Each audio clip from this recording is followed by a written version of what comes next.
A tragic update to the search for a missing Miramar teenager. Police finding his body in a lake last night. Lennon Leje Latham was last seen on Tuesday near Vizcaya Park on Southwest 55th Street. His body was found nearby. Investigators say no foul play suspected right now. The cause of death will be determined by the medical examiner's office. Well, the search for a missing South Florida teen has come to a tragic end. The body of 18-year-old Lennon Latham recovered from a lake in Miramar's Vizcaya community last night. Police say foul play is not suspected at this time. He vanished from the neighborhood Tuesday. His cause of death will be determined by a medical examiner.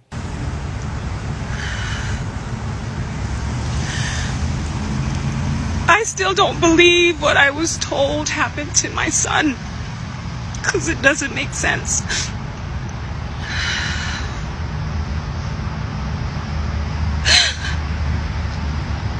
I was told that, according to the autopsy, that my son drowned. Accidental drowning. How does a kid that is an amazing swimmer drowns accidentally? I don't understand that. Makes no sense. I'm still trying to process it. I'm still trying to process it. This shit don't make no sense. My son's been swimming since he was 2 years old. Diver. In the heartwarming town of Lamar, Florida, a tale of ambition, family, and mystery unfolds.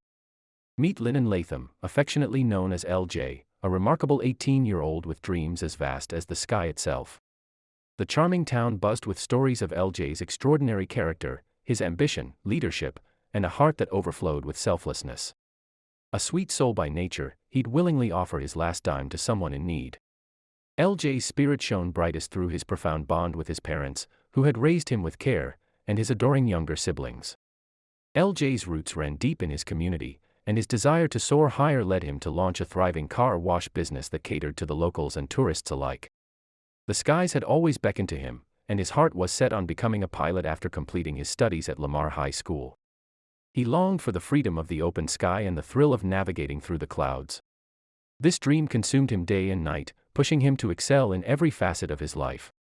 As a senior, LJ's aspirations took him to the pinnacle of academic success, with a remarkable 3.9 GPA that opened the doors to Embry-Riddle Aeronautical University. This esteemed institution was the perfect stepping stone to LJ's dreams. His mother, Charmaine, an accomplished entrepreneur, celebrated his every achievement with pride, sharing his journey on social media, showcasing not just her son's accomplishments but also the man he was becoming. LJ's 18th birthday marked a new chapter, a definitive step toward his ambitions. April 7th saw the young man celebrating another year, signaling to all that he was on the cusp of greater things. But fate, as it often does, had other plans. The evening of April 11, 2023, would change everything. As the sun dipped beneath the horizon, LJ informed his mother that he was spending time with his best friend from the same complex. LJ was known for his responsible nature, he always communicated and never missed curfew. But as minutes turned into hours and his whereabouts remained unknown, a creeping unease gripped Charmaine's heart. Texts and calls went unanswered, painting an alarming picture. Charmaine's maternal instincts sprang into action, setting her on a path to find her son. Upon tracking LJ's location, she realized he had passed their home, triggering a sense of dread. She raced to the park where he and his friend were last seen. As the search continued, time stretched out, and the uncertainty grew heavy. Tragedy struck with unrelenting force 3 days later, when LJ's lifeless body was discovered in a lake at the same park. Authorities concluded it was an accidental drowning, but the pieces didn't quite fit. Charmaine's grief and intuition painted a different picture. She knew her son, an adept swimmer, wouldn't have met such a fate. The community rallied around her as she mourned, their love for LJ echoing in their hearts. Charmaine's anguish pushed her to seek the truth, to uncover the hidden layers of LJ's final hours. While the case remained closed, she refused to let it rest, voicing her doubts and fears online, rallying for justice for her beloved son.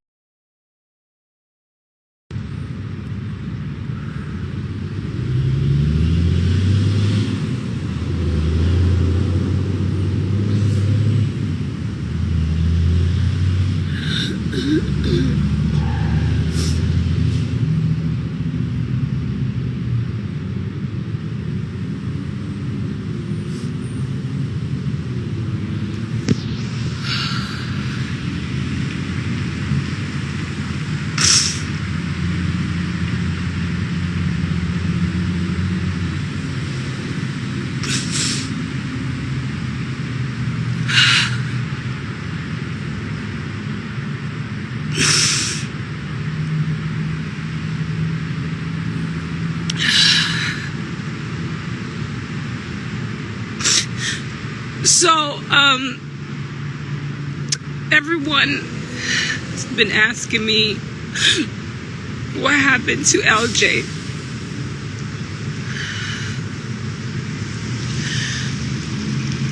I still don't believe what I was told happened to my son, because it doesn't make sense.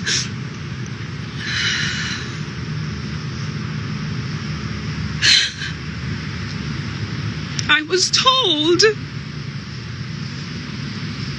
that, according to the autopsy, that my son drowned. Accidental drowning.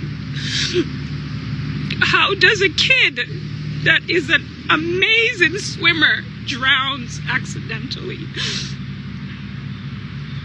I don't understand that. Makes no sense. I'm still trying to process it. I'm still trying to process it. This shit don't make no sense.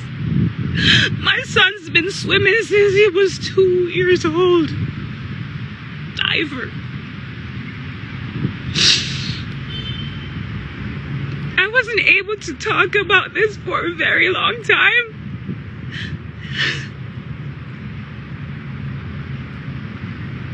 I'm so bothered.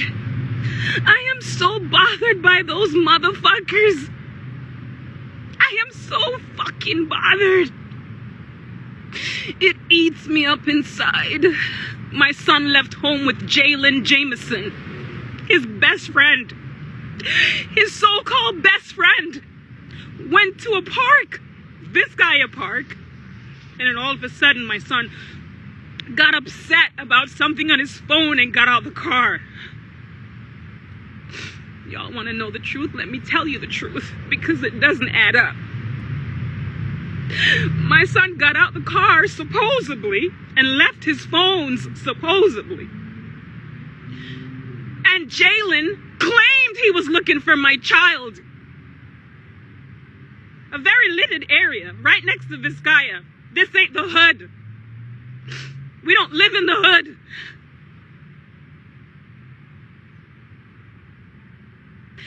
I looked at the time, and it's 11:30.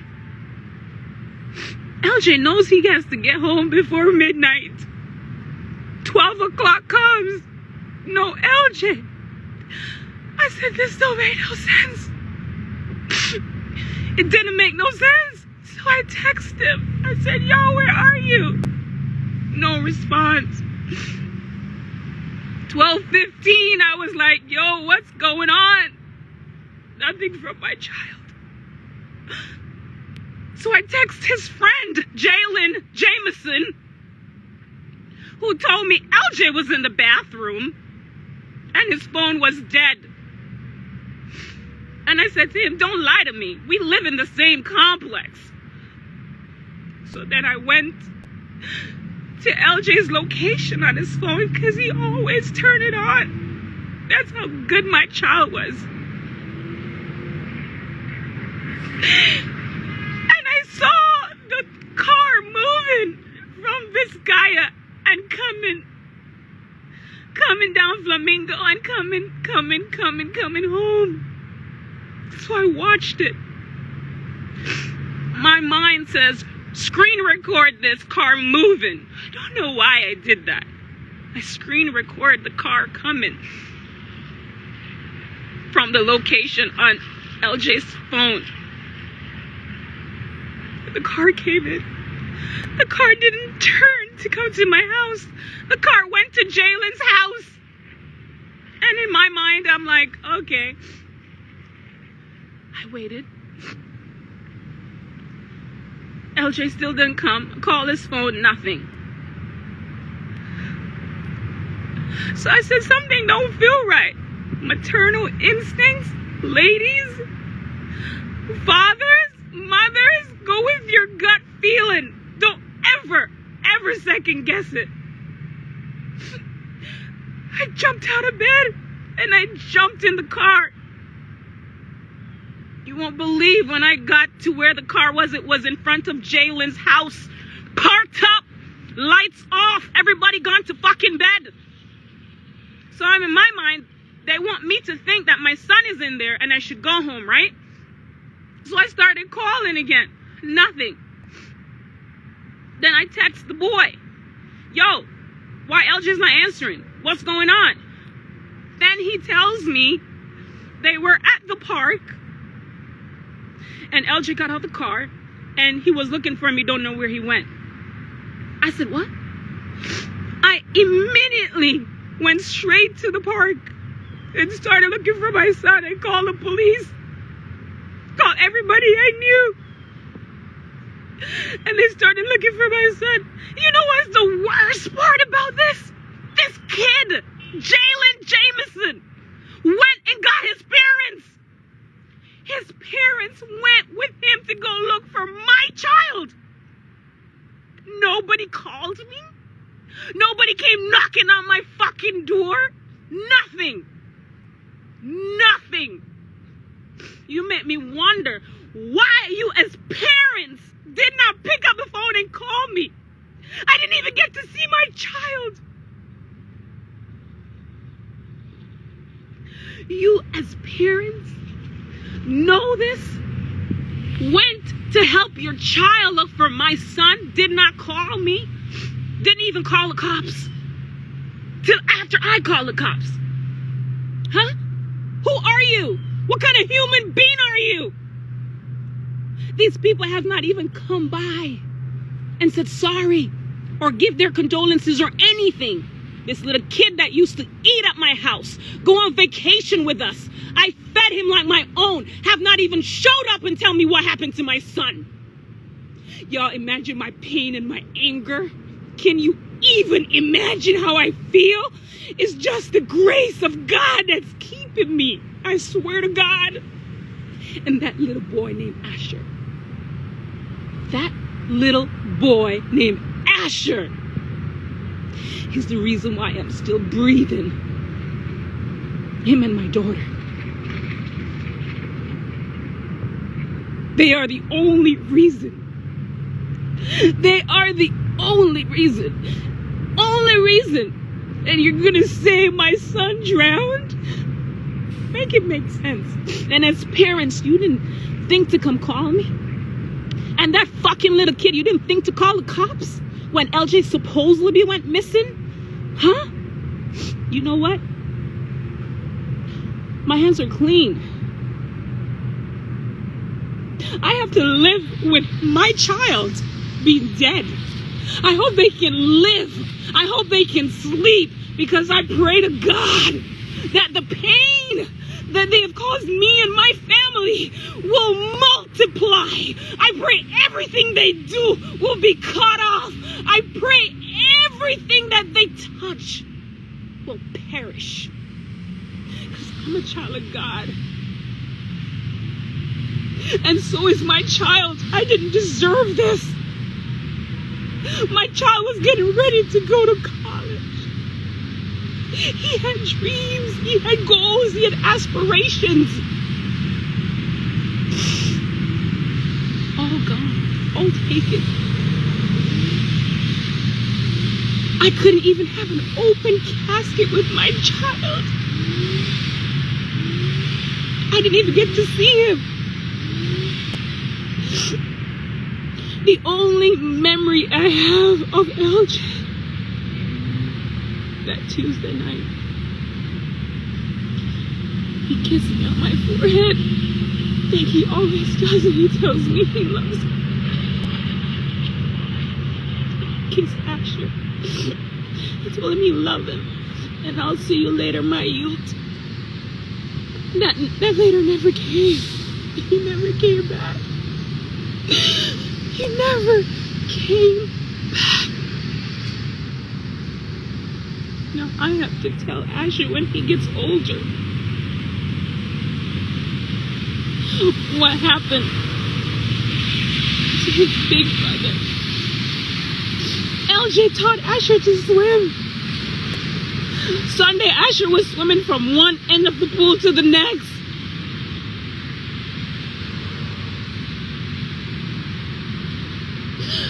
Oh, God.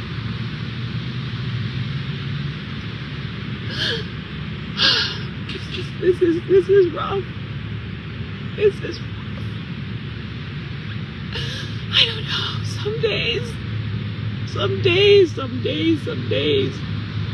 It's not easy.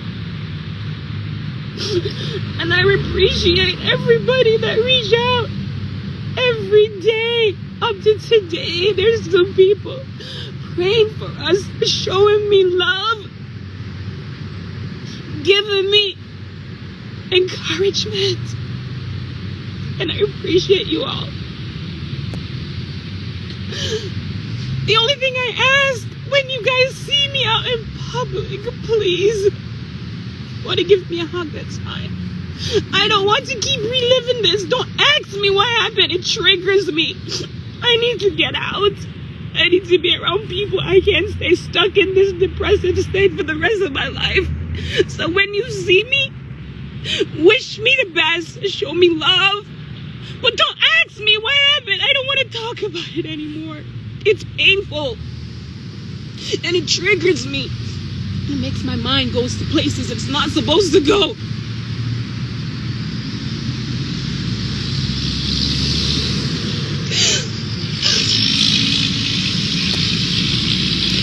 I'm driving this morning. I'm like, I gotta go see LJ. And it dawned on me, I'm going to see my son at a gravesite.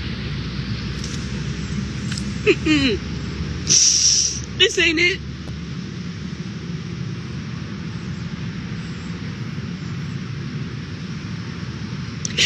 This ain't it. I promise you, this isn't it. I feel like a piece of me left. I have a void in my heart that nothing or no one can ever make better, ever fix. This little boy is the only person that can fill that void. And they say time heals all wounds. Speak for yourself. Nothing will ever heal this wound unless God bring him back right here to me right now. Nothing.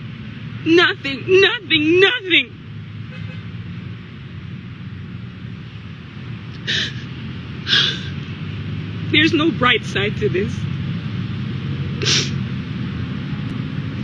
There's no bright side.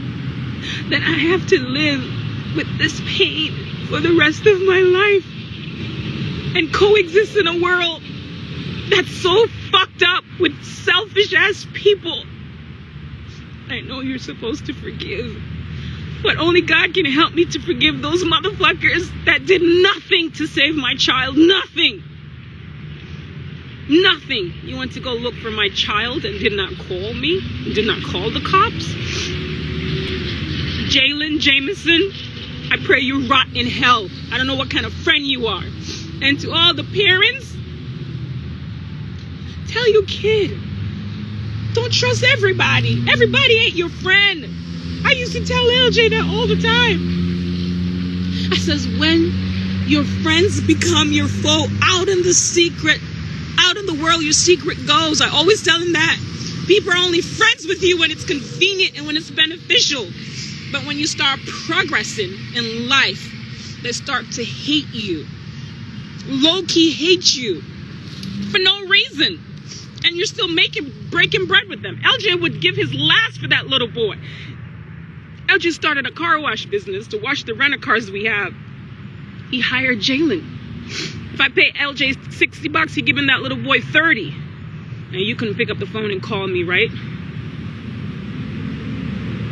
I hope the truth will set you free, Jalen Jameson, and your whole family. Because my prayers for you is never gonna stop. And I don't wish nothing good for you but death. Yes, and I'm not taking it back. I am not taking it back. Y'all gonna suffer and y'all gonna feel the pain that you've bestowed on me and my family and my friends. God ain't sleeping. I do believe there's a God. That I do believe. And everybody has their day. Everybody has their day. Everybody. It's just a matter of time. It's a matter of time. And while my son is sleeping, and it's often said they're in a better place, at least he's in a better place for real. I had 2 dreams of my son. 2 dreams. The first time I had the dream was like 2 or 3 days after they found his body. And he walked up to me with his head down.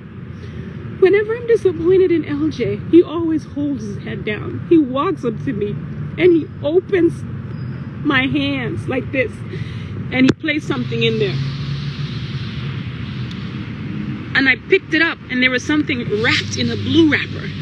And I said to him, LJ, this is fentanyl. This is what kill you. You are dead.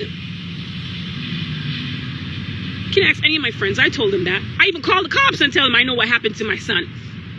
Because he showed me. And he held his head down and he walked off. That was the first dream. The other dream I had of my son, he was a grown man. He had beard. And I said, LJ, you look scruffy. What's going on, bro? And he says, Ma, I'm going to ask Jesus to shave me. And I woke up out of my sleep. So I know he's in a better place. I've had friends that have had dream of LJ and shared it with me. One of the dream was LJ was so fixated on making his own jet. He barely comes up. When he does come up, it's for air and smile. And he was so fixated on building his jet. And that melts my heart. He loved airplanes. And so does his little brother. Asher eats, breathes, sleeps airplanes. But he loves airplanes. Every day he talks about airplanes. It's such a beautiful thing. Asher didn't really, I don't think he understands that LJ was a pilot student and LJ flew airplanes. He just turned 3. But he's had that passion. And Davina Bennett can tell you, she used to come see Asher at 6-7 months and take him outside and he would point up in the sky and say, it. And it turned into airplanes. It turns into airplane. And now he's so fixated on airplane. So I know that God has a purpose and a plan. I know that. And you know what amazes me too? Asher doesn't ask for LJ. He's never asked for LJ. He tells you LJ is in the airplane, in the white airplane, up to today. He will say other people are missing, and he was like, where did Charlene go? Or where did Grandma go? He has not asked where LJ goes. So I don't know what Asher knows, but Asher seems to know a whole lot and is at peace with whatever that is. But he tells me from LJ went missing that LJ is in the white airplane. You know, so that is a beautiful thing. That is a beautiful thing. And I just wanted to take the time because I'm so floored with all these messages about what happened to my son and this and that. And I just can't take it no more. I wasn't able to talk about it at the time because it was under investigation. But supposedly, according to the report, my son drowned accidentally. Beats me. I don't understand that. Makes no sense. But I'm trying to keep it together. It's not easy. I have a whole lot going on. A whole lot. And LJ used to help me with that load and that burden. He was such a good kid. He was my best friend. We talked about everything. I come to see him and I can't even talk to him because it's not the same. I should have been going to see my son at Embry-Riddle campus, you know? My mind goes all over the place. And I'm yet to fully accept this. It's so hard. Sometimes, to be honest with you, I feel like LJ's at his dad, and he's getting ready to come back. And then it dawned on me he's not coming back. My firstborn.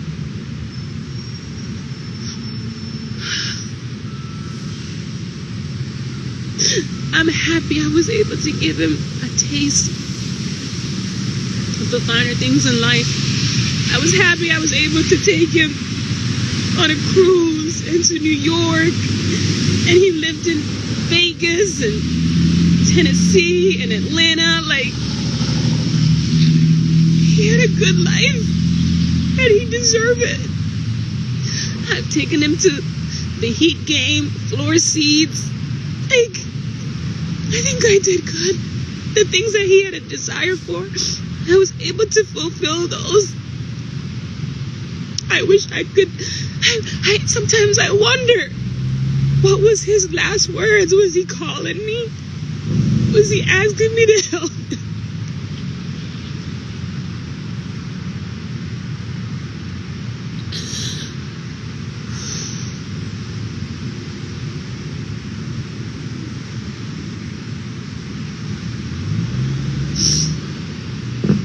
One Christmas we went to Minnesota. That was his favorite. He wanted to go back in the summer, and I promised I would take him. Didn't even get to.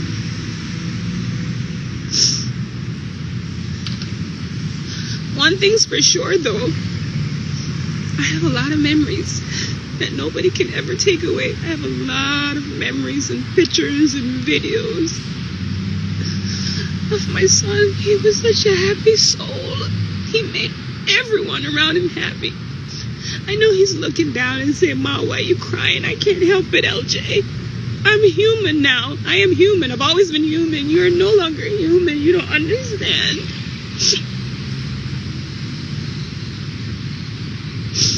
But I'm going to try to be strong. I'm going to try to be strong. I'm sorry to not have been there, LJ. I wish I was. I would do anything for my child.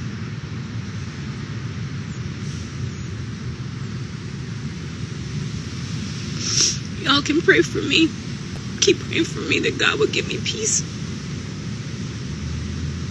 And God will help me to forgive. It's a long road. It's by far a very long road. I gotta go now. Y'all take care. Kiss your kids. Hold them. Love them. Tell them you love them all the time.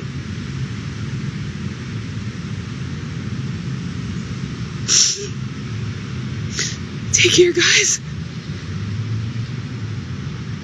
God bless. Thank you for the love.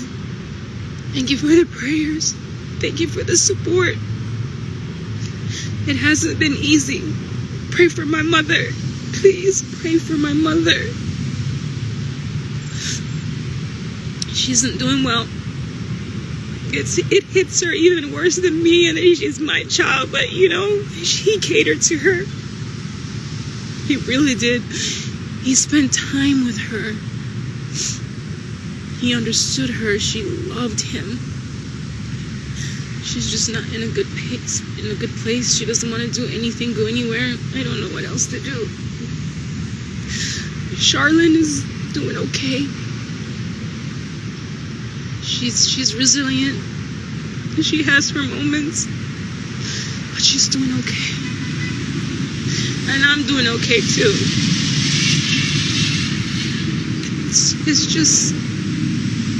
It's not easy. It's just not easy. It's just not an easy road. It's very tough. Very tough. Very tough. But I appreciate everything. And to every mother and father that has ever lost a child, I truly, truly understand that pain. I know exactly how you feel now.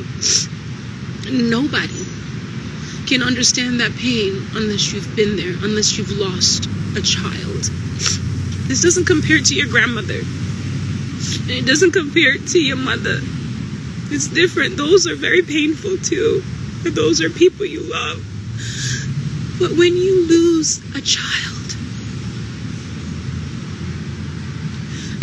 you conceived and carried for 9 months, that was supposed to bury you, it shatters your world like broken glasses. And it will just never be the same. It will never be the same.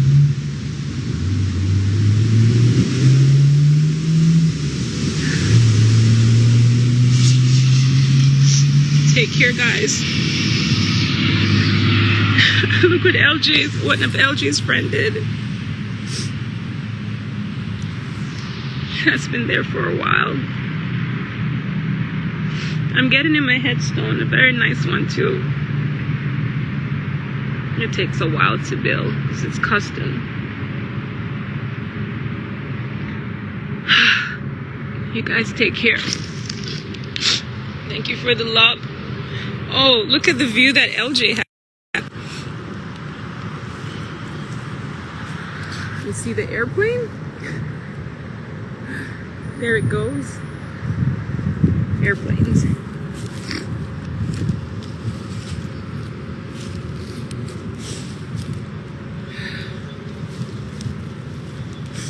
All is well. All will be well. God is in control. Much love. Take care. Thank you.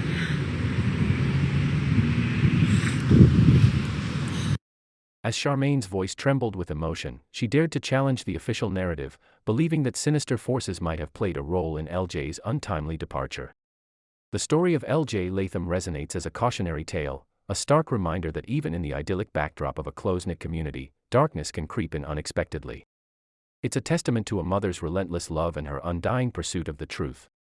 Charmaine's journey is a plea for answers, a plea to remember LJ not just for the dreams he held but for the life he lived, a life that touched hearts, inspired hope, and left behind a legacy of love that endures, even as the skies welcome him into their eternal embrace.